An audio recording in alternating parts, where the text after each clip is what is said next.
Assalamualaikum warahmatullahi wabarakatuh.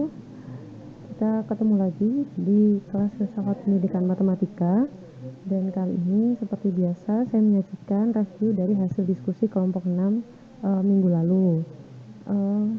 Untuk video yang kali ini saya akan sekalian menggabung semua pertanyaan dari kelas 3E, 3D, dan juga 3F. Karena yang pertama saya lihat kuantitas pertanyaan dari tiap-tiap kelas tidak terlalu banyak. Dan yang kedua untuk efisiensi.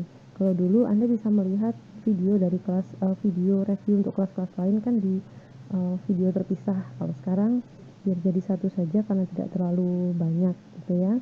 Oke, semoga ini bermanfaat ya untuk Anda sekalian. Langsung saja saya mulai di sini. Baik, saya mulai pertanyaan yang paling bawah dari Nunung Sri Wahyuni. Nanti kita geser ya. Yang pertama dari Nunung, apa peranan matematika dalam perkembangan ilmu pengetahuan? Wah, ini pertanyaan yang jawabannya sudah jelas sangat banyak gitu ya, jelas sangat banyak. Apa peranan matematika dalam ilmu pengetahuan? Kayaknya barangkali sudah sering saya bahas ya bahwa ilmu pengetahuan ini berkembang sangat pesat, dengan basicnya juga adalah filsafat, logika, dan juga matematika. Maka matematika ini punya sebutan sebagai the queen of science atau ratu ilmu pengetahuan, sekaligus juga sebagai pelayan dari ilmu pengetahuan. Kenapa? Karena memang tanpa matematika ilmu pengetahuan lain mungkin tidak akan sepesat ini perkembangannya gitu ya. Kalau ditanya apa saja peran matematika dalam perkembangan ilmu pengetahuan, jelas sangat banyak, karena matematik itu melandasi semua kebutuhan numerik dan kebutuhan data, dan termasuk juga kebutuhan logika serta nalar dari suatu ilmu pengetahuan. Maka tentu banyak sekali perkembangannya ya. Untuk pertanyaan-pertanyaan yang seperti ini, saya pikir Anda googling lebih banyak jawabannya daripada ditanyakan di sini ya. Mending Anda meluangkan waktu untuk mengetik peranan matematika dalam perkembangan ilmu pengetahuan, itu sudah banyak sekali ya. Yang saya soroti mungkin jawaban dari penyaji, mungkin ya barangkali jawabannya hanya sesederhana ini. Saya pikir bisa lebih banyak lagi harusnya jawabannya ya. Tapi jadi intinya dari penanya maupun penyaji saya pikir kurang maksimal ya pertanyaannya. Dari Nunung juga saya pikir ini pertanyaan yang konteksnya itu jawabannya sudah sangat jelas dan banyak bisa dicari via Google gitu ya. Dan ternyata penyaji pun tidak menanggapi dengan terlalu baik pertanyaannya, sehingga jawabannya hanya seperti ini saja ya. Kalau dielaborasi banyak ya, silahkan coba di googling ya. Saya tidak menjelaskan banyak sekali karena memang banyak sekali. Bagaimana mungkin ilmu itu tidak berkembang tanpa matematika? Tidak hanya ilmu sains gitu, ilmu sosial pun berkembang dengan matematika, karena ilmu sains pun tetap memerlukan perhitungan, tetap memerlukan analisis data. Baik orang-orang sosial pun ketika mereka mengambil data tentang kesejahteraan masyarakat misalkan, mengambil datanya pakai sistem matematika, angka yang digunakan juga pakai sistem matematika, semuanya. Bagaimana mungkin ada masih ada pertanyaan apa peranan matematika dalam perkembangan ilmu pengetahuan? Jelas sangat banyak ya, jelas sangat banyak. Googling Anda akan lebih banyak ketemu jawabannya. Itu ya, terima kasih Nunung. Saya next ke pertanyaan selanjutnya. Luhmatul Kardiningsih, jelaskan apa yang dimaksud ontologi pendidikan matematika dan berilah contoh.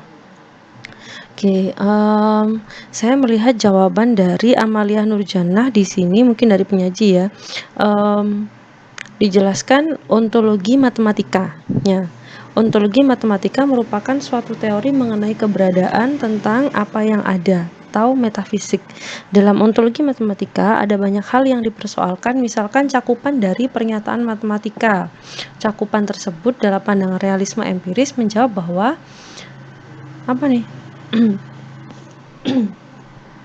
realitas dan eksistensi dari entitas-entitas matematika juga menjadi bahan pemikiran filsafat. Contohnya dalam bidang geometri sudah lazim diterima bahwa antara dua titik terdapat satu garis lurus. Tapi jika dicari dalam dunia pengalaman manusia, tidak pernah dijumpai titik dan garis dalam arti yang seutuhnya. barangkali yang pertama begini, jawaban dari kelompok penyaji ini mengenai ontologi matematika. Saya tidak tahu apakah memang yang dimaksud oleh Luhmatul itu yang seperti ini ataukah yang dimaksud adalah ontologi pendidikan matematikanya. Jadi beda ya. Kalau ontologi matematika, jawaban dari Amalia Nurjannah mungkin sudah cukup benar. Jadi dia itu membahas tentang apa yang ada. Jadi apa yang dipelajari dari matematika itu sendiri. Saya kutipkan Anda dari bukunya Pak Didi Haryono tentang ontologi matematika. Sebentar. Ontologi itu berasal dari bahasa Yunani, terdiri dari kata on dan logos. On berarti ada, logos berarti ilmu. Jadi ontologi merupakan ilmu tentang keberadaan sesuatu yang ada. Jadi kalau kita ngomongin ontologi matematika, maka sebenarnya kita mau pelajari apa sih yang ada di matematika, gitu ya. Apa sih yang ada di matematika, objek-objek apa saja yang dipelajari di matematika, dan komponen-komponen matematika itu apa saja gitu. Kalau di bukunya Pak Didi Haryono, dalam bab ontologi matematika ini pembahasannya banyak sekali, misalkan mengenai matematika sebagai bahasa, matematika untuk natural science dan social science atau ilmu alam dan ilmu sosial, kemudian titik garis, bidang dan lingkaran, matematika ruang dan waktu, alam semesta, dan seterusnya. Ada geometri dan juga matematika modern. Jadi sebenarnya yang dipelajari, yang dibahas dalam ontologi itu adalah sub-subnya dalam matematika. Nah, kalau yang ditanyakan adalah ontologi pendidikan matematika, berarti yang dibahas adalah apa yang ada dalam pendidikan matematika. Jadi pendidikan tentang apa atau pembelajaran tentang apa yang berkaitan dengan matematika gitu ya, teori-teori yang mendasari matematika. Contoh yang paling mudah ya pendidikan matematika realistik, itu salah satunya misalkan. Jadi yang ada dalam matematika, pendidikan matematika realistik, PMR. Pernah mendengar istilah ini? Pendidikan matematika realistik artinya apa? Dia adalah salah satu model pendidikan yang mengedepankan unsur realistik dalam matematika. Jadi siswa itu lebih diajak untuk belajar secara konkret atau dengan menggunakan benda-benda real seperti itu. Itu contoh aja ya. Jadi kira-kira seperti itu. Kita ambil kata dasarnya ontologi, apa saja yang ada dalam pendidikan matematika gitu. Jadi kalau memang yang dimaksud pertanyaannya adalah ontologi pendidikannya, maka jawaban kelompok penyaji masih kurang tepat seperti itu ya. Next, pertanyaan dari Erika Zura. Dalam makalah dituliskan ahli-ahli matematika termasuk Gauss telah mensubstitusikan asumsi-asumsi alternatif untuk melihat apa yang terjadi. Saya mau bertanya apa saja asumsi yang alternatif tersebut. Nah, kalau ini pertanyaan dari Erika ini kan berkaitan dengan apa yang ada di makalah dari kelompok penyaji. Berarti yang bisa menjelaskan adalah kelompok penyaji sendiri karena termasuk kutipan dari mana penyaji mengutip kalimat yang seperti ini, harusnya bisa dijelaskan di sana. Kalau memang Erika merasa jawaban dari penyaji kurang memuaskan, bisa ditanyakan lebih lanjut, bisa diklarifikasi di grup WA misalkan, atau ditambahkan reply di bawah ini juga masih bisa ya. Di sini saya lihat sudah berusaha menjelaskan ini dari Tiara Nurfia Aziza. Saya lupa tidak mengecek apakah ini penyaji atau bukan, tapi kira-kira seperti ini jawabannya. Kalau ada teman-teman yang mau menambahkan silahkan ya. Yang paling punya tugas utama untuk menjelaskan adalah kelompok penyaji ya, sampai Erika dan teman-teman lain mendapat kejelasan yang benar-benar clear apa asumsi yang dimaksud gitu. Jadi karena memang setiap yang kita tulis itu harus bisa kita pertanggungjawabkan gitu. Jadi ini tanggung jawabnya penulis ya. Monggo. Next, Yunita Nailul Fajriyah, bagaimana keterkaitan antara filsafat matematika dengan agama Islam? Wah, ini kayak pertanyaan yang pertama tadi. Pertanyaan yang jawabannya sangat jelas dan luas. Sangat jelas dan luas. Kenapa? Jelas berkaitan. Ya. Kalau Anda mungkin bertanya sekarang, barangkali nanti Anda di semester berapa ya? 5 atau 6. Anda nanti akan ketemu mata kuliah matematika dan Islam, kalau saya tidak salah judulnya, atau barangkali mata kuliahnya namanya lain. Akan ada mata kuliah yang membahas tentang kaitan antara matematika dengan dunia Islam. Nanti Anda akan eksplorasi di sana. Tapi sebelum ke sana gitu, barangkali Anda sekarang penasaran, bolehlah di googling ya, sama kayak pertanyaan pertama tadi. Kalau mau ada banyak sekali jawaban untuk pertanyaan ini gitu ya. Apa kaitan antara filsafat matematika dan agama Islam?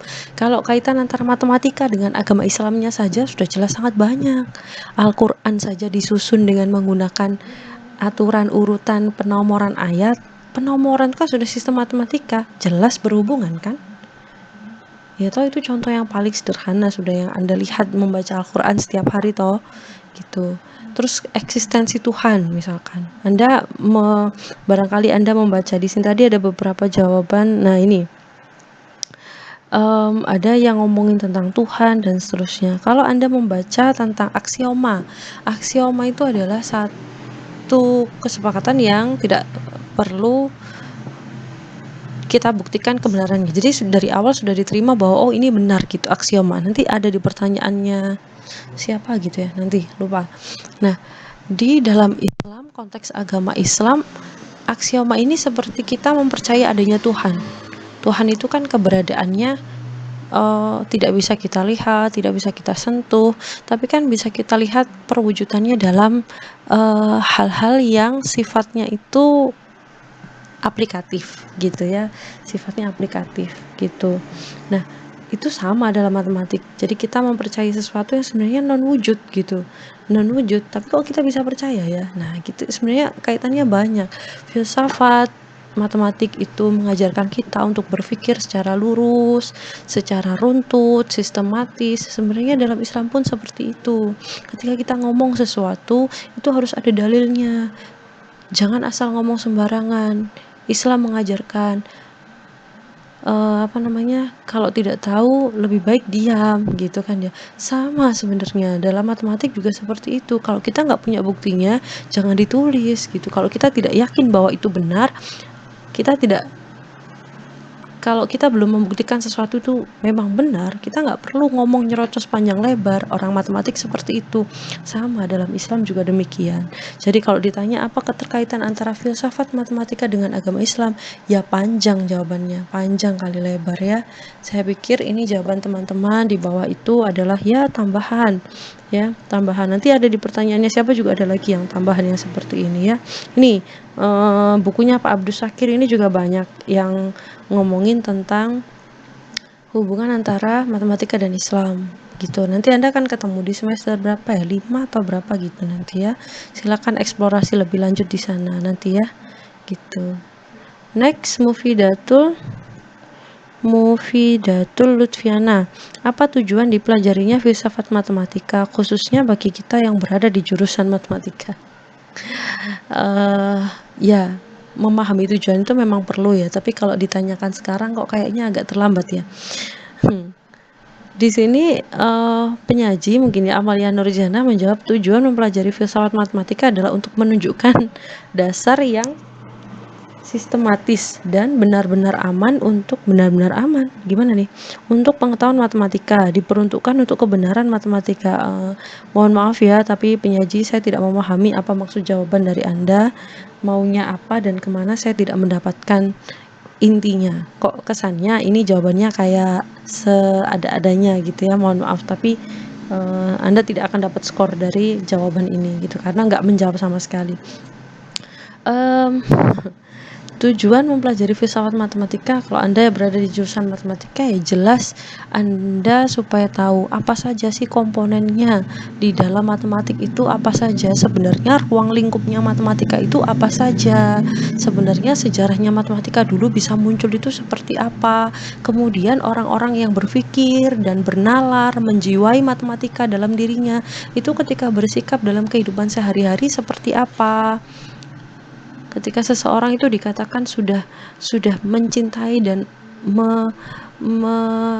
menjiwai matematika di dalam dirinya itu bagaimana ketika dia bersikap, bagaimana cara dia berpikir, bagaimana dia menyelesaikan masalah, itu sebenarnya yang tujuannya orang belajar filsafat matematika di situ, supaya dia tahu apa saja sih lingkupnya matematik itu gitu.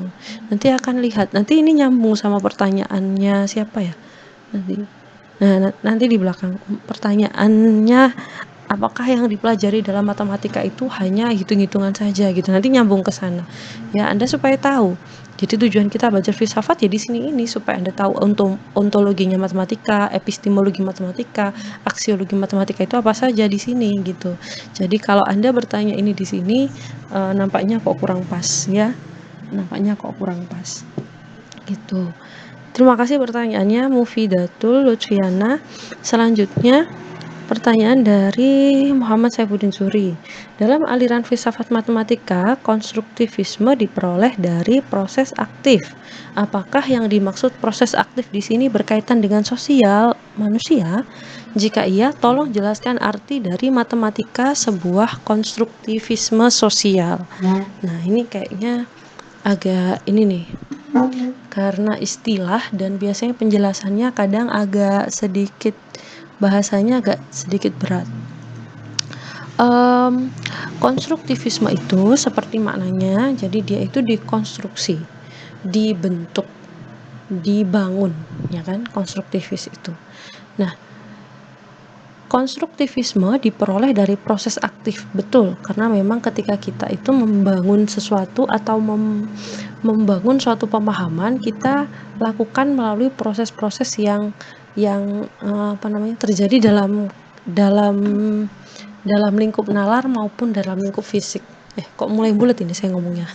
Sebentar. Jadi konstruktivis itu berarti kan tadi kan artinya kan membangun ya, membangun, membentuk, membangun. Tentu otomatis diperoleh dari suatu proses aktif membangun, aktif menggali, menumpuk informasi dan seterusnya.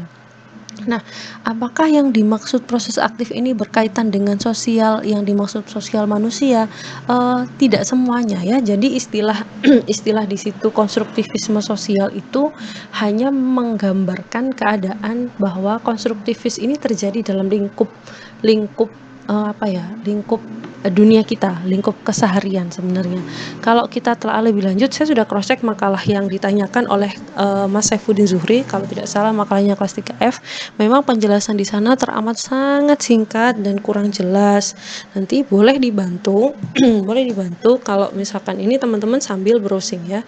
Ini jawaban penyaji nampaknya juga tidak terlalu mengarah.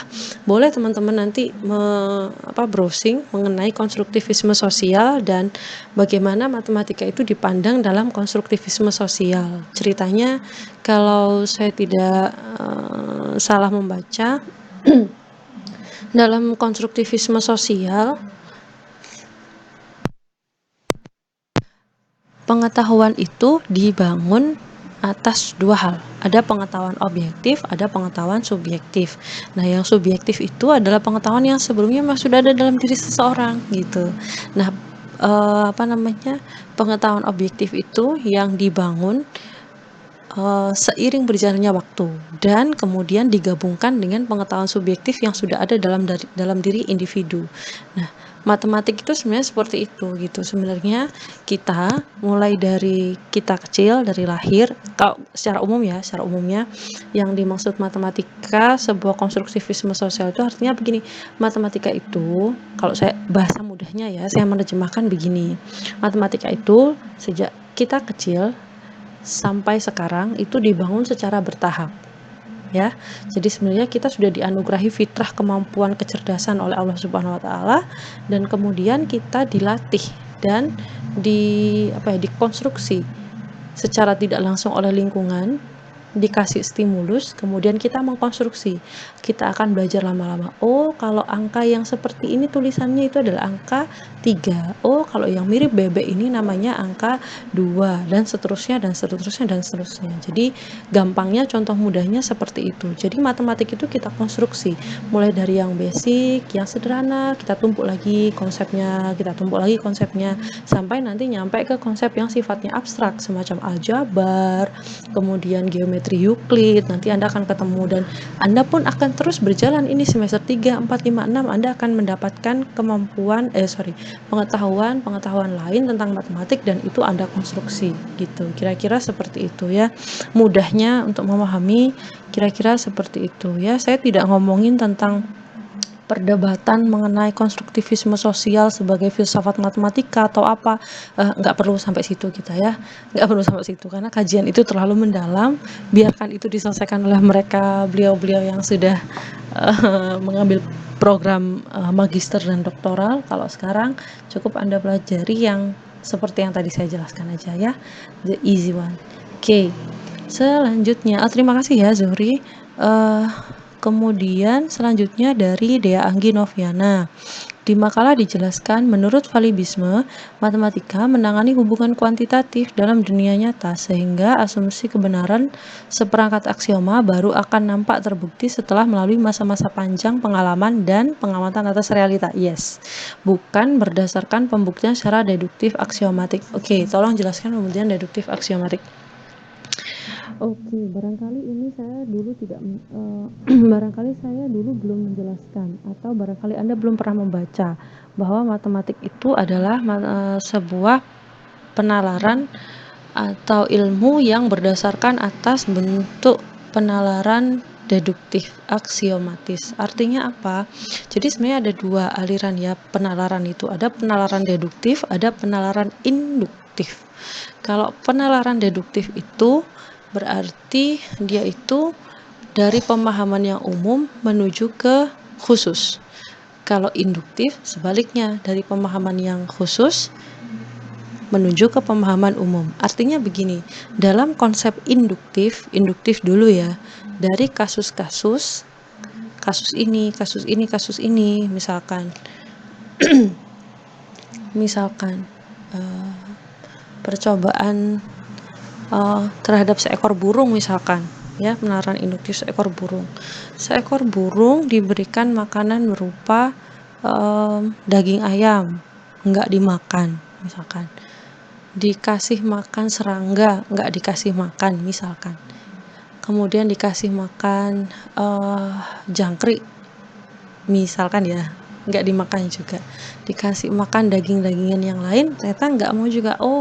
Kemudian dicobalah, ternyata kalau dikasih biji-bijian dia mau. Berarti kesimpulannya adalah ini adalah burung yang jenisnya adalah pemakan biji.